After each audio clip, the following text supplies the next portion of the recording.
오늘 저에게 주신 말씀은 신명기 22장 13절에서 30절의 말씀입니다. 신명기 22장 13절에서 30절의 말씀입니다. 저 여러분들이 합독하여서 함께 말씀을 읽어보도록 하겠습니다.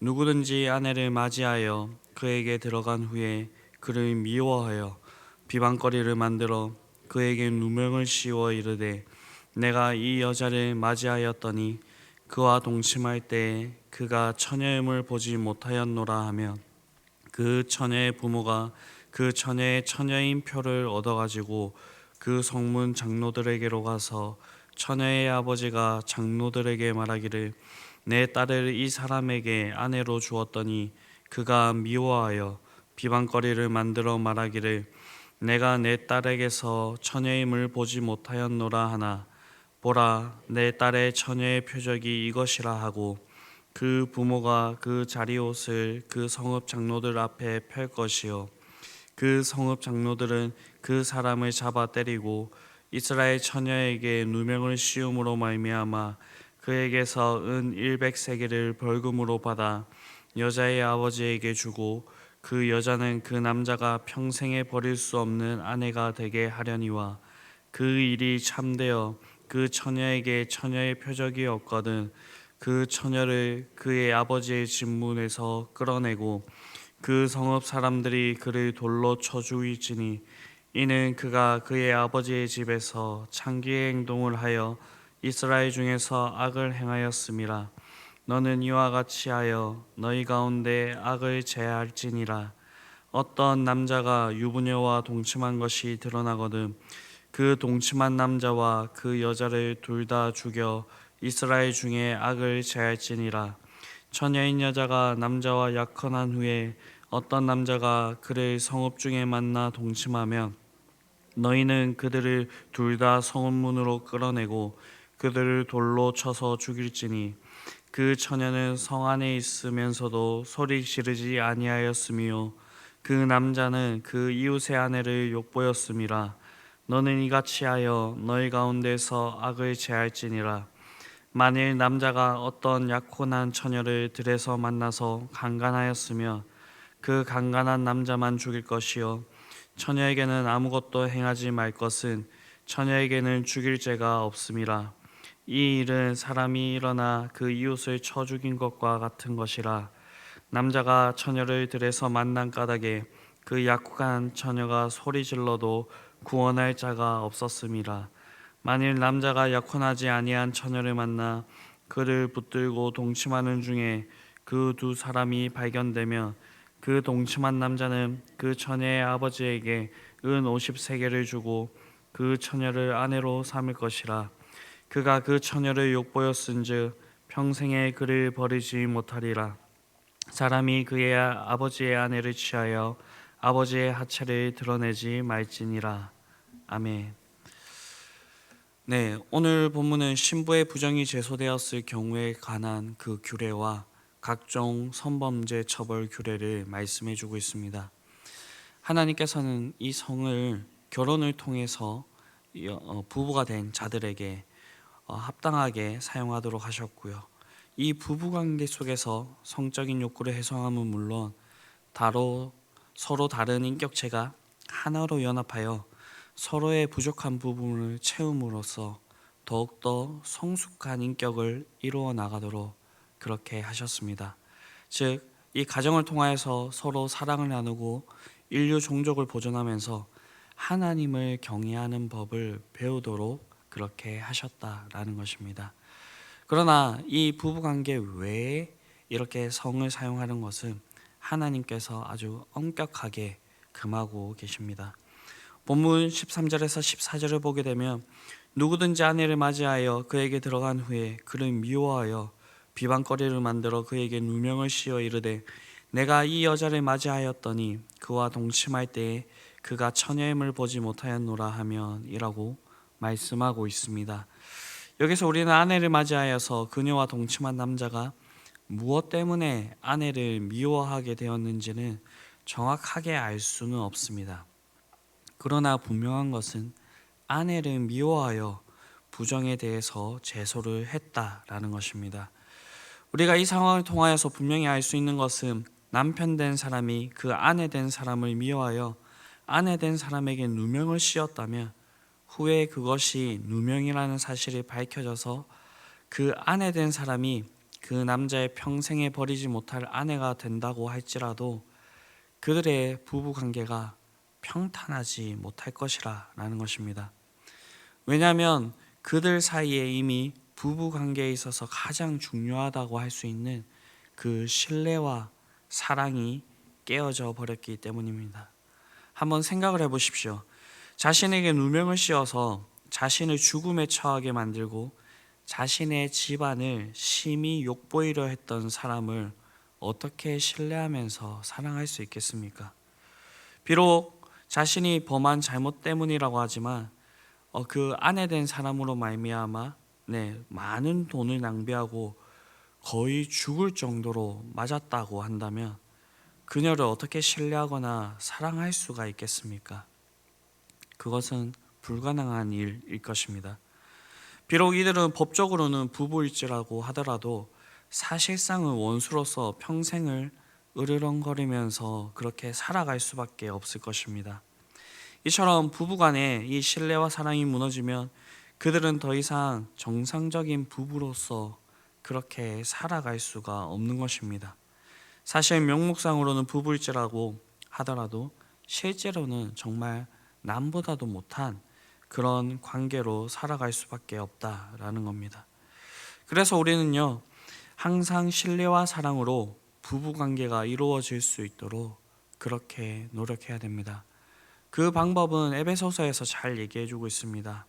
남편은 언제나 아내를 하나님의 선물이라 여기고 기뻐하며 사랑하되 예수 그리스도께서 교회를 사랑하신 것처럼 사랑하고 연약한 그릇처럼 귀히 여길 줄 알아야 된다라는 것입니다. 또한 아내는 남편을 존중하며 그의 뜻에 복종하되 교회가 예수 그리스도께 복종하듯이 하며 열심으로 그렇게 섬겨야 된다라고 말씀하고 있습니다. 이렇게 서로가 서로를 사랑하며 섬길 때에 서로를 미워하지 않을 수 있게 되는 것이고요. 이 부부 관계는 그 어떤 관계보다도 친밀하고 아름다운 관계가 될 것입니다. 서로를 믿고 섬김으로 진정한 부부의 사랑을 나누며 그렇게 살아갈 수 있게 된다라는 것입니다. 이러한 모습들이 우리 흥덕항상교회에 있는 모든 가정 내에 충만히 있게 되기를 간절히 바랍니다. 다음으로 아내의 부정이 제소되었을 때에 17절에서 21절까지를 보게 되면 처녀가 아니라는 그 누명을 쓴 아버지가 성읍문 장로들 앞에서 처녀인 표적을 보이며 그 딸이 처녀임을 증명하면 장로들은 그녀에게서 누명을 씌운 남자를 때리고 은 100세겔을 벌금으로 받아 여자의 아버지에게 주고 그 여자로 그 남자의 평생에 버리지 못할 아내가 되게 해야 합니다. 만약에 그 여자가 누명을 쓴 것이 아니라 정말로 처녀가 아니면 그녀를 아버지의 집에서 끌어내어 돌로 쳐 죽이라 라고 그렇게 말씀하고 있습니다. 여기서 우리는 여인이 죽음을 면하고 신랑의 영원한 버리지 못할 그런 아내가 되느냐 아니면 그 반대의 경우가 되느냐, 그것은 오직 그녀가 처녀인가 아닌가에 달려 있습니다. 즉 그녀가 순결을 지키냐 아니면 그 순결을 지키지 못하였느냐에 따라서 그 집안의 운명이 달라졌다라는 것입니다. 이것은 오늘날 예수 그리스도를 신랑으로 삼은 우리들에게도 그렇게 동일하게 적용이 됩니다.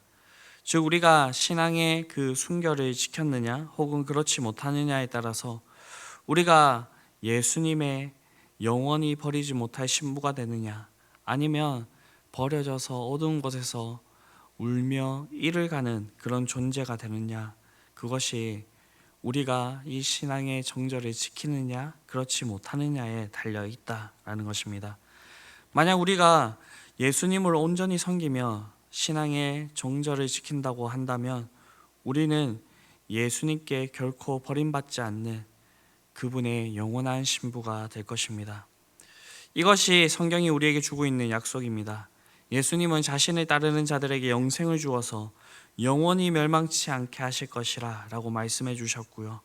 또한 예수님의 손에서 아무도 그 사람을 빼앗아 가지 못할 것이라 라고 그렇게 말씀하고 있습니다. 그와 반대로 우리가 예수님을 온전히 섬기지 못한다면, 신앙의 정절을 지키지 못한다면 우리는 예수님께 버림을 받고 영원히 타는 그 지옥불에 던져지게 될 것입니다.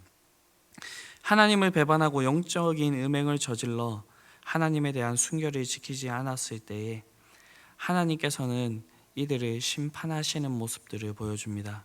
그것이 어디에서 드러나냐면 바로 이 구약의 이스라엘의 역사를 통하여서 우리가 볼 수가 있습니다. 그렇기 때문에 우리는 이러한 사실들을 반면교사 삼아서 잠시의 기쁨과 쾌락을 위해서, 눈앞에 작은 이익을 얻기 위해서 신앙의 양심을 거스르는 그런 일들을 행해서는 안 될 것입니다. 하나님께서는 이 모든 것을 보고 계시며 선악간에 분명하게 판단하실 것입니다. 그런데 여기서 중요한 것은요, 이 판단의 결과보다는 하나님께서는 그 동기를 더욱더 중요하게 보신다라는 것입니다. 22절부터 보게 되면 어느 남자가 유모녀와 동침한 것이 드러나거든 그 동침한 남자와 여자를 둘 다 죽여 이스라엘 중에 악을 제하여 버리라 라고 얘기를 하고 있습니다. 이것은 어떻게 부정할 수 없는 그러한 범죄의 사실입니다. 23절과 24절을 보게 되면 어떤 약혼한 처녀가 어떤 남자를 만나 동침하여 둘 다 돌로 쳐 죽이라 라고 했습니다. 그 이유는 처녀가 성 안에 있음에도 불구하고 소리 지르지 아니하였음이고 남자는 이웃의 아내를 욕보였기 때문입니다. 그러나 25절과 같이 들에서 만나서 강간하였으면 그 강간한 남자만 죽이라 라고 그렇게 말씀하고 있습니다. 왜냐하면 남자가 여자를 들에서 만난 까닭에 그 약혼한 처녀가 소리를 질러도 구원할 자가 없기 때문입니다. 이것이 말씀하고 있는 것은 하나님께서는 일의 결과보다는 그 동기를 중요하게 보신다라는 것입니다. 사무엘상 21절을 보게 되면요, 다윗은 제사장 아히멜렉에게 거짓말을 하였을 뿐만 아니라 제사장 외에는 먹지 못하도록 하였던 그 거룩한 떡을 먹었습니다. 그럼에도 불구하고 하나님께서는 다윗을 죽이지 않으셨습니다. 하나님께서는 다윗을 용서하시고 그 다윗이 처해 있는 그 절박한 그 사정을 이해해 주셨다라는 것입니다. 그러나 사무엘하 24장을 보게 되면요, 다윗이 인구조사를 하는 그 일이 일어나게 됩니다. 하나님께서는 다윗에게 진노하셔서 3일 동안 단에서부터 브엘세바까지 이 이스라엘 전역에 전염병이 내리게 하셨고요. 그때 죽은 자가 7만 명이라고 하는 그러한 기록을 하고 있습니다. 다윗이 인구조사를 하였던 것은 그가 하나님을 의지하지 않고 자신이 이것을 이루었다라고 하는 그런 교만한 마음에 군사력을 의지하려고 하였기 때문에 하나님께서는 그 마음의 동기를 아시고 그렇게 진노하셨다라는 것입니다. 이러한 점에서 하나님과 세상은 구별이 됩니다. 세상은 이 동기보다는요, 결과를 중요하시게 하기 때문에 우리가 살아가는 이 사회에서는 양심을 가지고 정직하게 살아가려고 하는 사람보다는 비양심적이지만 자신에게 확실한 결과를 가질 수 있는 그러한 방법을 선택하게 된다라는 것입니다. 그리고 할 수만 있다고 한다면 남을 짓밟고 올라가서 그 힘과 권력을 가지기를 원한다라는 것입니다. 그래서 사람들은요, 이러한 세상 속에 살아가기 때문에 선한 마음으로 정직하고 그렇게 아주 떳떳하게 살아가려고 하기보다는요, 비양심적인 수단과 방법을 쓰더라도 무조건 자기가 원하는 것들을 그렇게 가지려고 한다라는 것입니다. 그러나 이것은 하나님께서 원하시는 방법이 아닙니다. 우리는 선택을 해야 될 그 순간이 올 것입니다. 당연히 우리의 선택은 하나님을 선택해야 될 것입니다. 그렇기 때문에 우리는 당연히 결과보다는 동기를 더욱더 더 중요시해야 되고요. 모든 일에 좋은 결과가 따라온다고 한다면 너무나도 좋겠지만 그렇지 않다고 한다라고 하더라도 우리는 하나님의 말씀에 따라서 그렇게 살아가야 된다라는 것입니다. 우리가 그렇게 살아갈 때 그 결과가 당장은 좋아 보이지 않더라도 독이 든 성배와 같은 그런 역할을 할 수 있는 그런 결과로 드러날 수가 있고요. 그 결과가 당장은 좋아 보이지 않지만 하나님께서 인정하시기 때문에 그 언젠가 하나님의 때에 그 동기들에 대한 결과를 하나님께서 귀하게 사용하실 때가 있기 때문입니다. 우리가 변치 않는 마음으로 하나님께 대한 그 순결과 정절을 지키며 예수 그리스도의 신부로서 우리 속에 있는 그 어떠한 악을 제하여 버리고 하나님을 위해서 살아간다고 한다면 하나님께서 우리의 인생을 책임져 주실 것입니다. 그렇기 때문에 우리가 해야 될 것은요, 하나님에 대한 그 사랑을 잃지 않고 하나님 앞에서 정직과 공의로 그렇게 살아가야 된다라는 것입니다. 그렇게 살아갈 수 있는 그 길은요, 우리가 하나님 말씀 안에 거하는 것이고요, 하나님께서 옳다고 하는 일에 우리가 옳다라고 그렇게 이야기하는 것이고요, 하나님께서 그렇지 않다라는 것은 그렇지 않다라고 얘기하면서 우리 속에 있는 그 죄악들을 제하여 버리면서 그렇게 나아가야 된다라는 것입니다. 이러한 삶의 모습들이 우리 속에 풍성히 있을 수 있게 되기를 바랍니다. 그렇게 하여서 우리는 이 세상의 풍조를 따라서 살아가는 것이 아니라 하나님의 말씀을 따라서 그렇게 살아갈 수 있는 저와 여러분들이 될 수 있게 되기를 간절히 바랍니다. 기도하시겠습니다. 사랑과 은혜가 풍성하신 아버지 하나님, 우리를 이 세상에 살아가는 동안에 그리스도의 신부로 삼아주시고 우리를 사랑해 주셔서 감사합니다. 우리를 사랑해 주신 그 마음을 알아 우리가 온전한 마음으로 하나님을 사랑하며 나아가기를 원합니다. 우리가 이 세상에서 주님께 대한 순결과 정절을 지키며 나아갈 수 있도록 우리를 붙들어 주시옵소서.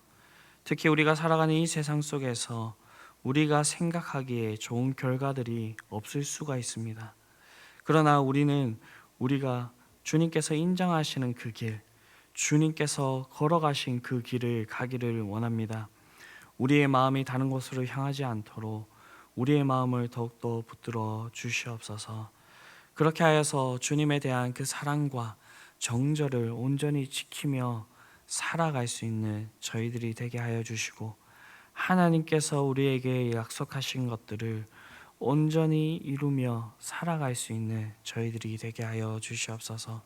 오늘도 우리에게 하루를 허락하여 주셨으니 우리는 이 세상과 다른 그리스도의 신부로서 그렇게 살아갈 수 있도록 오늘 하루도 우리와 함께 하여 주시옵소서. 이 모든 말씀 우리를 구원하신 예수 그리스도의 이름으로 기도드립니다. 아멘.